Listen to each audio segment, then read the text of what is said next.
यहाँ पर आपको अहम खबर से आगाह करें कि इस्लामाबाद हाई कोर्ट में बानी पीटीआई को वकला और अहल खाना से मुलाकात की मुबैना इजाजत न देने पर तौहीन अदालत दरखास्त पर समाअत हुई है। जस्टिस मियां गुल हसन औरंगजेब ने रिमार्क्स दिए कि दरखास्त पर मुनासिब ऑर्डर जारी किया जाएगा।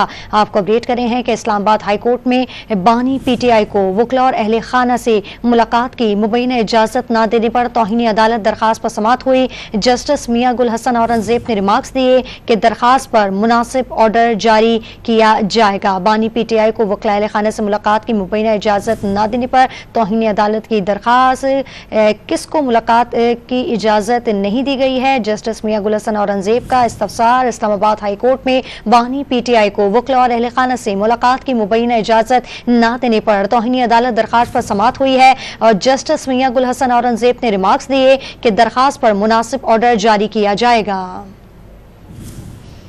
अपडेट दे रहे हैं आपको इस हवाले से कि इस्लामाबाद हाई कोर्ट में बानी पीटीआई को वकला और अहल खाना से मुलाकात की मुबैना इजाजत न देने पर तौहीन अदालत दरखास्त पर समाअत हुई है। बात करते हैं डॉन न्यूज़ के नुमाइंदे उमर मेहताब बनी हमारे साथ मौजूद है। उमर बनी, आगाह कीजिएगा, मज़ीद क्या पेशरफ सामने आई है? जी बिल्कुल, इस्लामाबाद हाई कोर्ट के जस्टिस मियां गुल हसन औरंगजेब और जस्टिस अरबाब मोहम्मद ताहिर ने बानी पीटीआई को वकला और फैमिली से मुलाकात की मुबैना इजाजत न देने पर तौहीन अदालत केस की समाअत की। दौरान समाअत जस्टिस मियां गुल हसन औरंगजेब ने इस्तफसार किया कि किसको मुलाकात की इजाजत नहीं दी गई, जिस पर शेर अफजल मरवत ने कहा कि मुझे और बैरिस्टर गोहर को मुलाकात की इजाजत नहीं दी गई। जस्टिस मियां गुल हसन औरंगजेब ने रिमार्क्स किए कि इस अदालत के हुक्म के बाद तो इजाजत दी जा रही है। शेर अफजल मरवत ने कहा कि वो भी बस गुजारा ही था, किसी को जाने देते हैं किसी को नहीं।